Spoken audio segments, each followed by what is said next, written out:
امیر المومنین فی الحدیث حضرت عبداللہ ابن مبارک رضی اللہ تعالیٰ، صحابی نہیں لیکن حدیث کے امیر ہیں۔ ان کا جب نام آ جاتا ہے کسی حدیث میں تو کسی محدث کی جرت نہیں ہو اس حدیث کو تسلیم نہ کرے۔ یہ مجھے اکڑ کے چلنے پہ ایک بات یاد آئی۔ فرماتے ہیں کہ حج کر کے میں اپنی اونٹنی پہ اپنے ملک شام کو جا رہا تھا کہ راستے میں نے ایک جھلی سی کملی سی بڑھیا دیکھی، صحرا میں ڈیزرٹ میں پیدل چل رہی ہے بیچاری۔ تو مجھے ترس بھی آیا اور خیال بھی آیا، تو میں نے اس سے کہا السلام علیکم ورحمۃ اللہ۔ تو اس نے جواب میں مجھے کہا سلام قولا من رب الرحیم۔ میں نے اس سے کہا کہ یہ صحرا میں ڈیزرٹ میں کہاں تو اکیلی گھوم رہی ہے؟ تو کہنے لگی من یضلل اللہ فلا ہادی لہ، کہ جو راستہ بھول جائے تو اللہ کے سوا اس کو راستہ بتانے والا کوئی نہیں ہوتا۔ میں سمجھ گیا کہ یہ بھولی بسری ہے۔ میں نے اس سے پوچھا اپنی زبان میں کتنے دن ہو گئے تجھے؟ کہنے لگی ثلاث لیال سویہ، 3 راتیں ہو گئی کہ میں اپنے قافلے سے بچھڑ گئی۔ تو میں نے اس سے پوچھا کہ کھانا پینا؟ کہنے لگی ہوا یطعمنی ویسقین، وہ مجھے کھلاتا بھی ہے پلاتا بھی ہے۔ میں نے اس سے کہا تیرے پاس پانی نہیں تو نماز کیسے پڑھتی؟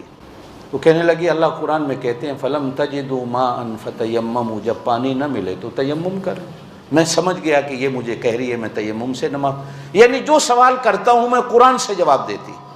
میں نے اپنی زندگی میں ایسی عورت نہیں دیکھی۔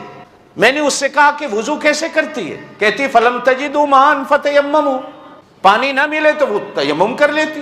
میں نے اس سے کہا کہ میرے پاس کچھ کھانا پینا ہے، 3 دن سے تو نے کچھ نہیں کھایا تو میں پیش کروں؟ تو پھر قرآن پڑھ کے کہتی ہے کہ مجھے روزہ ہے، ثم اتم الصیام الی اللیل، جب تک شام نہیں ہوگی میں کچھ نہیں کھاؤں گی، مجھے روزہ ہے۔ تو میں نے اس سے کہا کہ سفر میں روزہ؟ تو پھر قرآن پڑھ کے جواب دیتی ہے فمن تطوع خیرا فہو خیر اللہ، نفلی روزہ ہے میرا۔ تو میں نے کہا سفر میں تو فرضی روزہ جائز نہیں، تو نفلی روزہ رکھ رہی ہے؟ تو کہتی ہے اللہ قرآن میں کہتے ہیں وَأَن تَصُومُوا خَيْرٌ لَكُمْ إِن كُنتُمْ تَعْلَمُونَ، اگر تمہیں روزے کے اجر کا پتہ چل جائے تو پھر تم سفر میں بھی روزہ رکھنے کو تیار ہو جاؤ۔ تمہیں کیا پتہ روزے کا اجر کیا ہے؟ میں نے اس سے کہا کہ تم میری طرح بات کیوں نہیں کرتی جس طرح میں کر رہا ہوں؟ تو پھر آگے سے قرآن پڑھ کے جواب دیتی ہے کہ مَا يَلْفِظُ مِن قَوْلٍ إِلَّا لَدَيْهِ رَقِيبٌ عَتِيدٌ، کہ تمہاری زبان سے کوئی ایک لفظ ایسا نہیں نکلتا ہے لکھنے والا فرشتہ فوراً لکھ لیتا۔ اب میں نے اس سے پوچھا تو کہاں سے آ رہی ہے، کہاں جانا ہے؟ تو پھر قرآن پڑھ کے کہتی ہے سبحان الذی اسریٰ بعبدہ لیلا من المسجد الحرام الی المسجد الاقصیٰ۔ میں سمجھ گیا کہ یہ حج کر کے آ رہی ہے اور ملک شام کی طرف جا رہی ہے اور یہ قرآن کے سوا کوئی بات ہی نہیں کرتی۔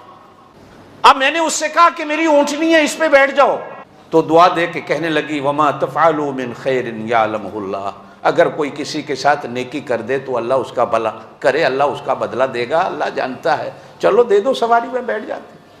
اب جب میں نے اونٹنی اس کے لیے بٹھائی تو اونٹنی جیسے سواری کو بٹھاتے وقت ہلتی جلتی ہے، اونٹنی بھاگ کھڑی ہوئی، وہ بیچاری گر گئی۔ جیسے ہی گری تو زبان سے کہتی ہے وما اصابکم من مصیبت فبما کسبت ایدیکم، یہ مصیبت اللہ کی طرف سے آئی ہے، اس میں نہ تیرا قصور نہ میرا قصور نہ اونٹنی کا قصور، اونٹنی کو ڈانٹ نہیں ہے، اللہ کی طرف سے آیا، جو بھی مصیبت آتی ہے وہ اللہ کی طرف۔ اب میں نے اونٹنی کو پھر بٹھا کر باندھ کر اس کو بٹھانا چاہا تو پھر قرآن پڑھ کے مجھے کہتی ہے کہ اللہ قرآن میں کہتے ہیں قل للمؤمنین یغضوا من ابصارہم، کہ ایمان والے مردوں سے کہہ دو کہ عورتیں سامنے آ جائیں تو اپنی نگاہوں کو جھکا لیں، نگاہوں کو جھکاؤ تاکہ تیری نگاہ میرے چہرے پر نہ پڑے، میرے کپڑے پھٹ گئے ہیں۔ اب میں نے اس کو اونٹنی پہ بٹھایا تو اب میں وہ بات مجھے جو یاد آئی تو میں اونٹنی کو بھگانے لگا تیز تیز کہ کہیں راستے میں اس کا قافلہ مل جائے جس سے یہ بچھڑی ہوئی ہے۔ تو اونٹنی جو تیز چلی تو اونٹنی پہ بیٹھی بیٹھی کہتی ہے وقصد فی مشیک وغضض میں، ہولے چلا ہولے چلا، اللہ کہتے ہیں کہ ہولے ہولے چلو، میں نے ہولے چلائی۔ اب جیسے اونٹ چلانے والے کی عادت ہوتی ہے کہ جب آپ لوگوں نے تو کبھی اونٹوں کے قافلے چلتے نہیں دیکھے، ہم نے دیکھے ہیں کہ ایک آدمی 100 اونٹوں کو لے کے چلتا ہے تو وہ شعر پڑھتا ہوا جاتا ہے، پنجابی زبان میں کہتے ہیں وہ دوڑے ماں یہ پڑھتا ہوا جاتا ہے، تو اونٹنیاں مست ہو کے چلتی ہیں۔ بلکہ ایک دفعہ حدیث کے اندر بھی آتا ہے کہ آپ صلی اللہ علیہ وسلم کی ازواج اونٹنیوں پہ سوار تھی، سفر پہ جا رہے ہیں تو ایک صحابی نے شعر پڑھنے شروع کیے، اونٹنیاں تیز چلنے لگی تو آپ صلی اللہ علیہ وسلم نے فرمایا ہولے چلاؤ، دیکھتے نہیں ہو کہ شیشے کے آب خورے اونٹنیوں پہ ہیں، کہیں ایسا نہ ہو کہ اونٹنیاں بھاگی اور یہ نیچے گر جائیں۔ تو خواتین کو اللہ کے رسول صلی اللہ علیہ وسلم نے شیشوں کے آب خورے کہا کہ یہ پیار اور محبت سے سیدھی ہونے والی ہوتی ہے، آرام سے چلو تاکہ ان کو تکلیف نہ ہو۔ آپ صلی اللہ علیہ وسلم عورتوں کا بھی کتنا خیال کرتے۔ اب جب میں نے وہ شعر پڑھنے شروع کیے تو اونٹنیاں اور تیز چلنے لگی، تو وہ اونٹنی پہ بیٹھی بیٹھی کہتی ہے فَقْرَؤْا مَا تَيَسَّرَ مِنَ الْقُرْآنِ، قرآن کیوں نہیں پڑھتے ہو؟ قرآن پڑھو، میں تمہارا قرآن سنتی۔ اب میں نے قرآن پڑھنا شروع، پھر تھوڑا سا اور میں آگے چلا تو میں نے کہا تیرا خامند ہے؟ تو وہ فوراً اونٹنی پہ بیٹھ کہتی ہے یا ایھا الذین آمنوا، ایمان والو، لا تسألوا عن اشیاء ان تبد لکم، جو تمہاری چیزیں نہیں ان کے بارے میں پوچھتے کیوں؟ جن چیزوں کا حق ہی نہیں تمہارے اوپر، ان چیزوں کے بارے میں پوچھتے کیوں؟ میں نے کہا کو قوم قبیلہ، پھر کہنے لگی ولا تقف ما لیس لک بہ علم، جدھر جانا ہی نہیں خبردار نہیں پوچھنا کہ میں کس قوم قبیلے سے، بس اپنے اونٹوں کو چلاؤ۔ حضرت عبداللہ ابن مبارک کہتے ہیں کہ میں نے اب سارے راستے بات، لیکن مجھے یہ تھا کہ جلدی اس کا قافلہ کہیں مل جائے۔ اچانک دیکھا تو وہ قافلہ، اب مجھے خیال آیا، میں نے پوچھا کہ اس قافلے میں تیرا کون ہے کہ جس کو میں بلاؤں؟ تو کہنے لگی المال والبنون زینت الحیات الدنیا، میں سمجھ گیا کہ اس کے بیٹے اس کے قافلے۔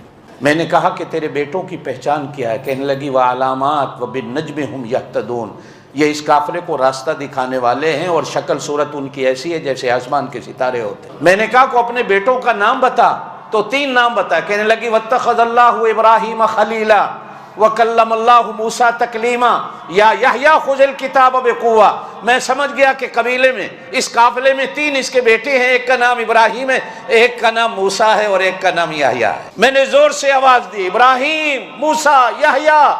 دیکھا تو 3 نوجوان آسمان کو ستاروں کی طرح بھاگتے ہوئے روشن چہرے والے میرے پاس آئے۔ میں نے کہا اسے جانتے ہو؟ کہنے لگی یہ ہماری اماں۔ کیا ہو گیا تھا کہ پیچھے بچھڑ گئی تھی، قافلہ ہمارا چل پڑا۔ اب وہ اتری تو اتنے میں اپنے بچوں سے کہنے لگی فبعثوا احدکم، ایک بندہ جاؤ بیوارے کے قوم کو پیسے لے لو، حاضہ الی المدینہ، اس شہر میں جاؤ، اس مہمان کے لیے کو کھانا لے کے آؤ۔ اب ان میں سے ایک بچہ بھاگتا ہوا بازار جاتا ہے میرے لیے کھانا لے کے آتا۔ اب جب کھانا میرے سامنے رکھا تو وہ عورت پھر قرآن پڑھ کے کہتی ہے کلوا واشربوا ہنیئا بما اسلفتم فی الایام الخالیہ، یہ جتنے پیچھے میرے اوپر احسان کرتا آیا ہے نا اس کا بدلہ ہے، کھا اور پی۔